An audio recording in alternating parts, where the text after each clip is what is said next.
ಹುಡುಗಾಟದ ವಿಚಾರ ಅಲ್ಲ. ಯಾಕಂದ್ರೆ ಪ್ರತಿ ಸಲ ಕೂಡ ಆಯ್ತು ನಿಮ್ಗೇನೋ ಪ್ಯಾನ್ ಇಂಡಿಯಾದಲ್ಲಿ ರೀಚ್ ಆಗಬೇಕು, ಅವ್ರಿಗೆ ಯೂಟ್ಯೂಬ್ ಅಲ್ಲಿ, ಫೇಸ್ಬುಕ್ ಅಲ್ಲಿ ಅಥವಾ ಇನ್ನೊಂದರಲ್ಲಿ ತುಂಬಾ ಜನ ಫಾಲೋವರ್ಸ್ ಇದ್ರು ಅಂತಂದಾಗ ಅದು ಒಂದೇ ಮಾನದಂಡ ಆಗತ್ತಾ ನೀವು ಬ್ರ್ಯಾಂಡ್ ಪ್ರಮೋಟ್ ಮಾಡಕ್ಕೆ? ಬೇರೆ ಯಾವುದು ಒಂದು ಮಾರಲ್ಲು, ಎಥಿಕ್ಸ್ ಅದು ಯಾವುದು ಬರೋದೇ ಇಲ್ಲ ಒಂದು ಬ್ರ್ಯಾಂಡ್ ಪ್ರಮೋಟ್ ಮಾಡಕ್ಕೆ ಅನ್ನೋ ಪ್ರಶ್ನೆ ಬರುತ್ತೆ.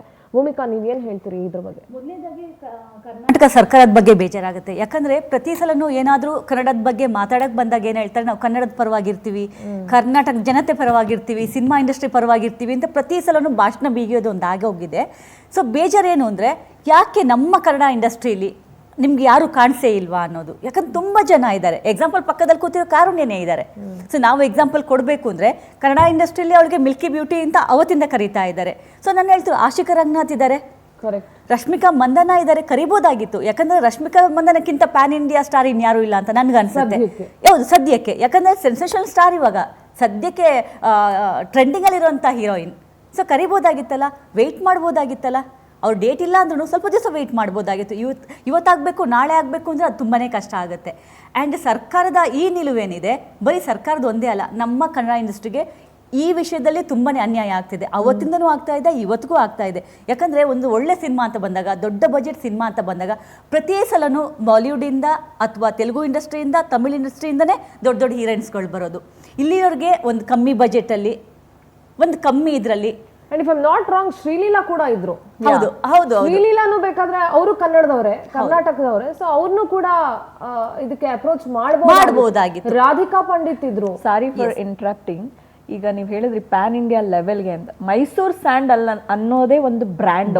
ಅದನ್ನ ಒಂದು ಹೇಳಿದ್ರು, ಓನ್ಲಿ 18% ಅಷ್ಟೇ ಕರ್ನಾಟಕದಲ್ಲಿ ಸೇಲ್ ಆಗ್ತಾ ಇರೋದು, ಅನದರ್ 82% ಹೊರಗಡೆ ಸೇಲ್ ಆಗ್ತಿದೆ ಅಂದಾಗ, ಸೊ ನಿಮ್ಗೆ ಅದನ್ನ ಪ್ಯಾನ್ ಇಂಡಿಯಾಗೆ ನೀವು ಅದನ್ನ ಅಷ್ಟು ಪ್ರಮೋಟ್ ಮಾಡೋ ಅವಶ್ಯಕತೆ. ಆಮೇಲೆ ಇವತ್ತಿನ ಪ್ರಾಬ್ಲಮ್ ಏನಾಗ್ತಿದೆ ಅಂದ್ರೆ, ಸೋಷಿಯಲ್ ಮೀಡಿಯಾ, ಇನ್ಸ್ಟಾಗ್ರಾಮ್ ಅಲ್ಲಿ ಫಾಲೋವರ್ಸ್ ಜಾಸ್ತಿ ಯಾರಿದ್ದಾರೆ, ಬರೀ ಅದು ಒಂದೇ ಹೇಳ್ತಾ ಇಲ್ಲ. ಇವತ್ತಿನ ಕೆಲವು ನೋಡ್ತಾರೆ, ಎಷ್ಟು ಜನ ಎಜುಕೇಟ್, ಎಲ್ಲರೂ ಇನ್ಸ್ಟಾಗ್ರಾಮ್ ನೋಡೇನೆ ಎಲ್ಲ ಬೈ ಮಾಡ್ತಾರೆ. ಹಾಗಿದ್ರೆ ಮತ್ತೆ ಬೇರೆ ಟಿವಿ ಮಾಧ್ಯಮಗಳು ಏನು ಬೇಡ, ಬರೀ ಇನ್ಸ್ಟಾಗ್ರಾಮ್ ಮಾಡ್ಬೋದಲ್ವಾ? ಯಾಕೆ ಬೇಕು? ಅಂಡ್ ಅಂತ ಮೈಸೂರು ಸ್ಯಾಂಡಲ್ ಗೊತ್ತು, ಇಡೀ ಪ್ರಪಂಚಕ್ಕೆ ಗೊತ್ತು. ಹಂಗ್ ಗೊತ್ತಿದ್ಮೇಲೆ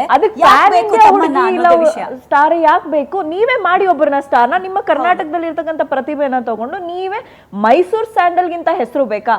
Mysuru sandal itself is a star name. So ಅದ್ರ ಪಕ್ಕದಲ್ಲಿ ಯಾರೇ ಒಬ್ಬರ ನಟಿ, ಯಾರೇ ಒಬ್ಬರನ್ನ ಅದನ್ನ ನೀವು ರಾಯಭಾರಿಯಾಗಿ ಮಾಡಿದ್ರೆ ಅವರು ಅದ್ರ ಜೊತೆಗೆ ಮುಂದುವರಿತಾರೆ ಹೊರತು ಅದಕ್ಕಿಂತ ಮೀರೋ ಅಂತ ಹೆಸರು ಯಾರ್ದು ಇರಲ್ಲ. ಅಂಡ್ ಇನ್ನೊಂದು ಅನ್ಕೊಳ್ಳೇಬೇಕು, ಪುನೀತ್ ರಾಜ್ಕುಮಾರ್ ಸರ್ ಫ್ರೀಯಾಗಿ ಮಾಡಿ ಹೋಗಿದ್ರು. ಇದು ನಮ್ಮ ಬ್ರ್ಯಾಂಡ್, ಇದು ನಮಗೋಸ್ಕರ ನಾವು ಮಾಡ್ತಿರೋದು ಅಂದ್ಕೊಂಡು ಫ್ರೀಯಾಗಿ ಮಾಡಿ ಹೋದ್ರು. ಯಾಕೆ ನಮ್ಮ ಕನ್ನಡದಲ್ಲಿ ಸಿಗ್ಲಿಲ್ವಾ? ಮತ್ತು ಫ್ರೀಯಾಗೆ ಮಾಡ್ಕೊಂಡು ಹೋಗ್ತಾ ಇದ್ರು. ಇವ್ರು ದುಡ್ಡು ಕೊಡೋದೇ ಬೇಕಾಗಿರಲಿಲ್ಲ. 6.20 lakhs ಏನಿದೆ ಫ್ರೀಯಾಗಿ ಸಿಕ್ತಿತ್ತಲ್ಲ ಗೌರ್ಮೆಂಟ್ ಬಜೆಟಲ್ಲಿ. ಇದ್ರಲ್ಲಿ ಅದೆಲ್ಲ ನಮ್ಮ ಕನ್ನಡಿಗರ ಹಣ. ಮೊನ್ನೆ ಸೋನು ನಿಗಮ್ ಮಾತಾಡಿದ ರೀತಿ ಆಗ್ಲಿ ಅಥವಾ ಇದೆಲ್ಲ ನೋಡಿದಾಗ, ಅಥವಾ ಇಲ್ಲಿ ಒಟ್ನಲ್ಲಿ ನನ್ಗೆ ಏನ್ ಅನ್ಸ್ತಾ ಇದೆ, ಹಿಂದಿ ಅನ್ನೋದಿದೆಯಲ್ಲ, it is dividing the nation. It is not uniting the nation, it is dividing the nation. ಅವ್ರ ಮಾತುಗಳು, ಅವ್ರ ಧೋರಣೆ. ಅಂಡ್ ಬೆಂಗಳೂರಲ್ಲಿರುವಂತಹ ಪರಭಾಷಿಗರು ನಾವೇ ಹೊರಗಡೆಯವ್ರು ಆಗ್ಬಿಟ್ಟಿದೀವಿ, ಅವರೇ ಇಲ್ಲಿಯವ್ರು ಆಗ್ಬಿಟ್ಟಿದ್ದಾರೆ ಅನ್ನುವಂಥ ಫೀಲಿಂಗ್ ಇದೆ. ಎಲ್ಲದಕ್ಕೆ ಈಗ ಒಂದು ಯಾವ್ದಾದ್ರು ಒಂದು ಉತ್ಸವ ಮಾಡಿ, ಹಂಪಿ ಉತ್ಸವ ತಗೊಳ್ಳಿ, ದಸರಾ ತಗೊಳ್ಳಿ, ಎಲ್ಲಾ ಕಡೆಯಿಂದ ಹೊರಗಡೆ ಕರ್ಕೊಂಡು ಬರ್ತಾರೆ. ಯಾಕೆ ಇಲ್ಲಿರೋರ್ನ ಪ್ರಮೋಟ್ ಮಾಡ? They should also think that ಅಲ್ಲಿ ನಡೆಯುವಂತ ಉತ್ಸವಕ್ಕೆ ಇಲ್ಲಿಂದ ಎಷ್ಟು ಜನ ಕರ್ಸ್ಕೊಳ್ತಾರೆ ಅವರು ಅಂತ ಹೇಳಿ. It is a question of ಸ್ವಾಭಿಮಾನ. ನಮ್ಮ ಕನ್ನಡದ ಒಂದು ಅಸ್ಮಿತೆ ಅದು, ಕನ್ನಡಿಗರ ಅಸ್ಮಿತೆ ಅದು. ಅಲ್ಲಿ ಎಲ್ಲೋ ನಮ್ಮನ್ನ ಈಗ ಅವ್ರನ್ನ ಇಲ್ಲಿ ಕರ್ಸಿದ್ರು ಅಂತ ನಾವು ಖುಷಿ ಪಡೋದಕ್ಕಿಂತ ನಮ್ಮವ್ರನ್ನ ಎಷ್ಟು ಜನ ಅಲ್ಲಿ ಕರ್ಸ್ಕೊಳ್ತಿದ್ದಾರೆ. ಒಂದು ಎಕ್ಸಾಂಪಲ್ ಏನ್ ಗೊತ್ತಾ, ಬರೀ ನಾನು ಹೇಳ್ತಿರೋದು ಫೀಮೇಲ್ ಆಕ್ಟ್ರೆಸ್ ಮಾತ್ರ ಬೇಕಾಗಿರ್ಲಿಲ್ಲ, ಮೇಲ್ ಆಕ್ಟ್ರೆಸ್ ತುಂಬಾ ಜನ ಇದ್ರು. ಸುದೀಪ್ ಸರ್ ಇದ್ರು. ಹಂಗ್ ನೋಡಕ್ ಹೋದ್ರೆ ಮಾಡ್ಬೋದಾಗಿತ್ತಲ್ವಾ? ಸೋಪ್ ಬಳಸೋರು ಬರೀ ಹೆಂಗಸರು ಮಾತ್ರ ಅಲ್ಲ, ಗಂಡಸರು, ಮಕ್ಕಳು ಎಲ್ಲರೂ ಅದನ್ನ ಹಂಗ ಹೇಳಕ್ಕಿಂತ ಒಂದು ಹೆಣ್ಮಗಳಿದ್ರೆ ಒಂದ್ ಚಂದ ಅಂತಾನು ಇರಬಹುದು. ಬಟ್ ತಮ್ಮನ್ನ ವಿರುದ್ಧ ನಾವ್ ಯಾರು ಮಾತಾಡ್ತಾ ಇಲ್ಲ. It is only the question of Kannada ನಟಿಯನ್ನ ಆಯ್ಕೆ ಮಾಡ್ಬೇಕಾಗಿತ್ತು ಅಂತ ಹೇಳಿ. ಬಿಕಾಸ್ ಅಲ್ಲಿ ರಾಧಿಕಾ ಪಂಡಿತ್ ಇದ್ದಾರೆ, ನೀವು ಹೇಳ್ದಂಗೆ ರಚಿತಾ ರಾಮ್ ಇದ್ರು, ಕಾರುಣ್ಯ ಇದಾರೆ, ಆಶಿಕಾ ಇದಾರೆ. ಈಗ ತಗೊಂಡ್ರೆ ಆರಾಧನಾ ರಾಮ್ ಇಸ್ ದೇರ್, ರಮ್ಯಾ ಅವರು ಸೋ ಮೆನಿ ಆಕ್ಟ್ರೆಸ್ ಕರ್ನಾಟಕದಲ್ಲಿ ಇರೋರು. ಇವ್ರು ಯಾರು ಅವೈಲಬಿಲಿಟಿ ಸಿಗ್ಲಿಲ್ವಾ ಇವ್ರಿಗೆ ಅನ್ನೋದೇ ನನ್ನ ಕ್ವೆಶ್ಚನ್. ಯಾರನ್ನೂ ರೀಚ್ ಆಗಿಲ್ಲ, ಯಾರನ್ನೂ ಮೈಂಡಲ್ಲಿ ಇಟ್ಕೊಂಡಿಲ್ಲ. ಇವಾಗ ಯಾರಾದ್ರೂ ಕೇಳಿದ್ರೆ, ಯಾರಿಗಾದ್ರೂ ಯಾರು ನಿಮ್ ಫೇವ್ರೆಟ್ ಆಕ್ಟರ್ ಆಕ್ಟ್ರೆಸ್ ಅಂತಂದ್ರೆ ತಗೊಳ್ಳೋದೇ ಫಸ್ಟ್ ಬೇರೆ ಲ್ಯಾಂಗ್ವೇಜ್ ಅವ್ರದ್ದು. ಯಾಕೆ ನಮ್ಮ ಕನ್ನಡಿಗರದನ್ನ ನಮ್ಮ ಕನ್ನಡದವ್ರನ್ನ ಪ್ರಮೋಟ್ ಮಾಡಿ ಕನ್ನಡಿಗರನ್ನ ಬೆಳೆಸಿ ಎಲ್ಲಾದ್ರಲ್ಲೂ ಕನ್ನಡಿಗರ ತೆರಿಗೆ ಹಣ ಮತ್ತೆ ಕರ್ನಾಟಕದ ಬ್ರ್ಯಾಂಡ್ ಅಂತ ಬಂದಾಗ ಯಾಕೆ ಕನ್ನಡಿಗರನ್ನ ಆಯ್ಕೆ ಮಾಡಕ್ ಆಗಲ್ಲ? ಹೋಗ್ಲಿ, ಯಾರಾದ್ರೂ ಇವ್ರು ಹೋಗಿ ಅಪ್ರೋಚ್ ಮಾಡಿದ್ರೆ ನಮ್ ಕನ್ನಡ ನಟಿಯರು ಯಾರಾದ್ರೂ ಆಗಲ್ಲ ಅಂತ ಹೇಳೋರು ಯಾರಾದ್ರು ಇದಾರಾ? ಮಾಡಲ್ಲ ಅಂತ ಹೇಳೋರು ಯಾರಾದ್ರು ಇದಾರಾ? ಶ್ರೀಲೀಲಾ ಇದ್ರು, ಶ್ರೀಲೀಲಾನು ಇವತ್ತು ಬೇರೆ ಇಂಡಸ್ಟ್ರಿಗಳಲ್ಲಿ ಮಿಸ್ತಾರೆ. ಅವರು she has also become PAN India star. ಇತ್ತೀಚಿನ ದಿನಗಳಲ್ಲಿ ಇವ್ರು ಯಾರು ಇನ್ನೊಬ್ರು ಇದಾರಲ್ಲ, ರುಕ್ಮಿಣಿ ವಸಂತ್, ಅವರು ಕೂಡ ಅಂಡ್ ಅವ್ರಿಗೆ ಎಷ್ಟು ಸಿಂಪಲ್ ಅಂಡ್ ಎಷ್ಟು ಎಲಿಗೆಂಟ್ ಆಗಿ ಕಾಣ್ತಾರೆ. ಸೊ ಅವ್ರನ್ನ ಯಾರನ್ನಾದ್ರೂ ಆಯ್ಕೆ ಮಾಡ್ಬೋದಾಗಿತ್ತು. ರುಕ್ಮಿಣಿ ವಸಂತ್ ಇದ್ರು. ನೀವು ಹೇಳ್ದಂಗೆ ನಮ್ ಕರ್ನಾಟಕದಲ್ಲಿ ಲಿಸ್ಟ್ ಗಟ್ಲೆ ಇದೆ. ಬೇರೆ ರಾಜ್ಯದವರು ನಮ್ಮ ನಟಿಯರನ್ನ ಕರ್ಸ್ಕೊಂಡು ಸಿನಿಮಾ ಮಾಡ್ತಾ ಇದ್ದಾರೆ. ಸೊ ನಮ್ಮ ಕರ್ನಾಟಕದ ಬ್ರ್ಯಾಂಡ್ಗೆ ನಮ್ಮ ಕನ್ನಡಿಗ ನಟಿಯರನ್ನ ಒಂದು ಬ್ರ್ಯಾಂಡ್ ಅಂಬಾಸಿಡರ್ ಮಾಡಕ್ಕಾಗದೆ ಹೊರಗಡೆಯಿಂದ ಕರ್ಕೊಂಡು ಬರ್ತಾರೆ ಅಂದಾಗ ನಿಜವಾಗ್ಲೂ ಕನ್ನಡಿಗರಾಗಿ ನಾವ್ ಇದನ್ನ ಅಪೋಸ್ ಮಾಡೇ ಮಾಡ್ಬೇಕು. ಅದು ಇಲ್ಲಿ ಇರೋಂತ ಡಿಜಿಟ್ ಇದೆಯಲ್ಲ 6.2 ಅದೆಲ್ಲ ನಮ್ ಕರ್ನಾಟಕದ ಹಣ. ಸೊ ನಮಗೆ ಎಷ್ಟು ಫೀಲ್ ಆಗುತ್ತೆ, ಇಷ್ಟು ಒಂದು ದೊಡ್ಡ ಮೊತ್ತದ ಹಣನ ಬೇರೆ ಲ್ಯಾಂಗ್ವೇಜ್ ನಟಿ ಕೊಟ್ಟು ಇಲ್ಲಿ ನಮ್ಮ ಒಂದು ಹೆರಿಟೇಜ್ ನ ಪ್ರಮೋಟ್ ಮಾಡಕ್ ಕರ್ಕೊಂಡ್ ಬರ್ತಾರೆ. ನಿಜವಾದ ತುಂಬಾ ಬೇಜಾರಾಗುವಂತ ವಿಚಾರ. ಈಗ ಮೊನ್ನೆ ಒಂದು ಫಿಲ್ಮ್ ಫೆಸ್ಟಿವಲ್ ಆಗುತ್ತೆ, ಅಲ್ಲಿಗೆ ಒಬ್ರು ಕನ್ನಡದವ್ರ ನಟಿನೇ ಗೆಸ್ಟ್ ಬೇಕು ಅಂದಾಗ ಕನ್ನಡ ಹುಡುಗಿ ಬೇರೆ ಲ್ಯಾಂಗ್ವೇಜ್ ಅಲ್ಲಿ ಹೆಸರು ಮಾಡಿರೋನ್ನ ಕರ್ಕೊಂಡ್ ಬರ್ತಾರೆ ಒಂದು ಆ ಕಾರ್ಯಕ್ರಮಕ್ಕೆ ಗೆಸ್ಟ್ ಆಗಿ.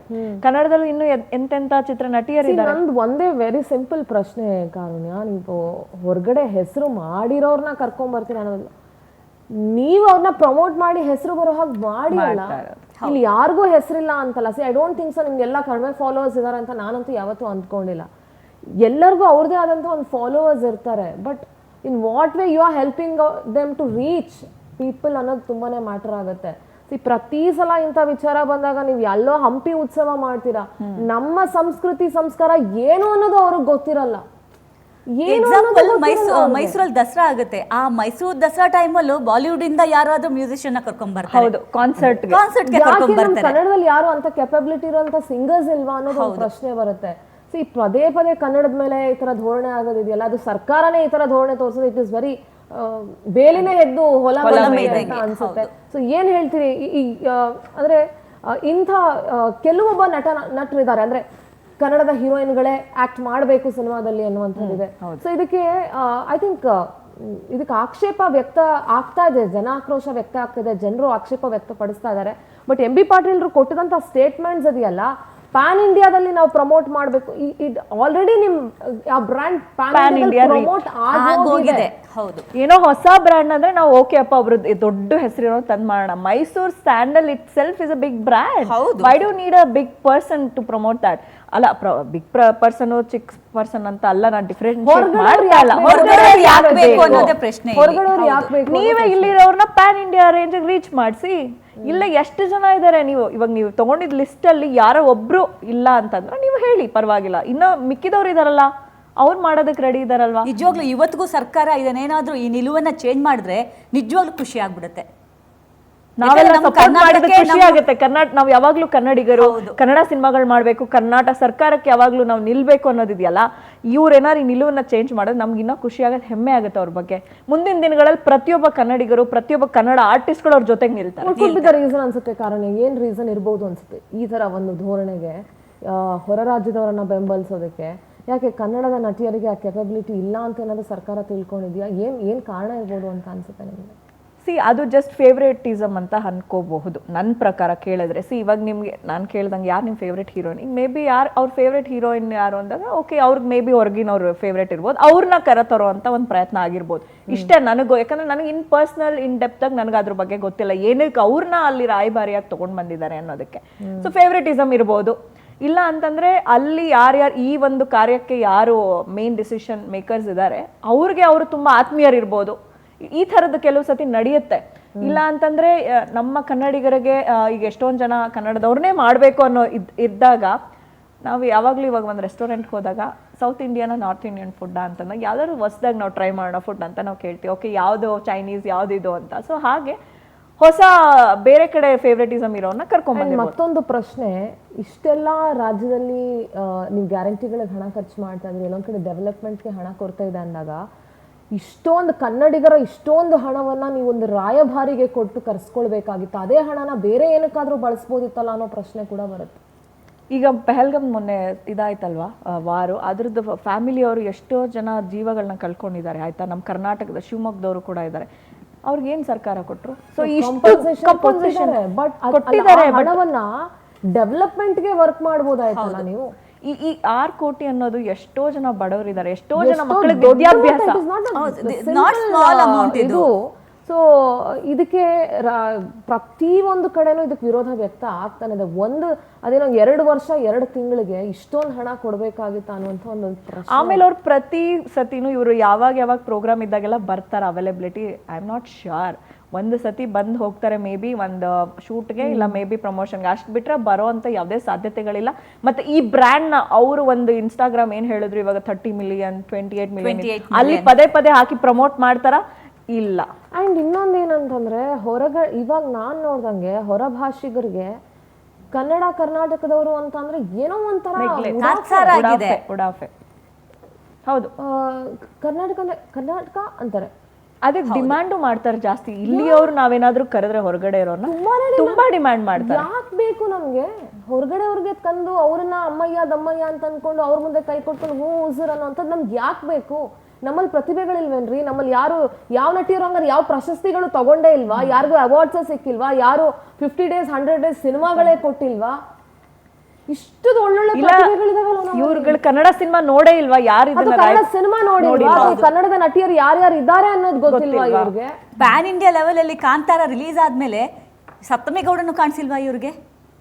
That's what I am saying. ಎಷ್ಟು ಜನ ಒಳ್ಳೊಳ್ಳೆ ಆಕ್ಟ್ರೆಸ್ ಗಳಿದ್ದಾರೆ, ಎಷ್ಟು ಲಕ್ಷಣವಾಗಿರುವಂತ ಆಕ್ಟ್ರೆಸ್ ಇದ್ದಾರೆ ನಮ್ಮಲ್ಲಿ. You don't believe me, most of ನಮ್ಮ ಮೂವಿಗಳು ಹಿಂದಿಗೆ ಡಬ್ ಆಗಿರುತ್ತೆ. ಎಷ್ಟೋ ಜನ ನೋಡಿ, ನಾನು ಟರ್ಕಿನಲ್ಲಿ ಹೋಗಿದಾಗ ನನಗೆ 4-5 ಜನ ಗುರ್ತಿಸಿದ್ದಾರೆ ಬೇರೆ ದೇಶದವರು. So I feel so proud. ಅಂದ್ರೆ ನಮ್ಮ ಚಿತ್ರಗಳು ಕೂಡ ಡಬ್ ಆಗಿ ಬೇರೆ ಲ್ಯಾಂಗ್ವೇಜ್ ಅವರು ನೋಡಿದ್ದಾರೆ. ಸೊ ನೀವು ಸಿನಿಮಾನೇ ನೋಡಿಲ್ವಾ ಅಂತ ನಾನು ಹೇಳೋದು. ಇವಾಗ ರಾಯಭಾರಿ ತಗೊಂಡು ನೀವು ಕನ್ನಡ ಸಿನಿಮಾಗಳೇ ನೋಡಿಲ್ವಾ? ಓಕೆ, ಬೇರೆ ಲ್ಯಾಂಗ್ವೇಜ್ ಡಬ್ ಆಗಿರೋದು ಬೇಡ, ಕನ್ನಡದಲ್ಲೇ ಕನ್ನಡ ಸ್ವಚ್ಛವಾಗಿ ಆಗಿರ್ತಕ್ಕಂಥ ಸಿನಿಮಾಗಳೇ ನೋಡಿಲ್ವಾ?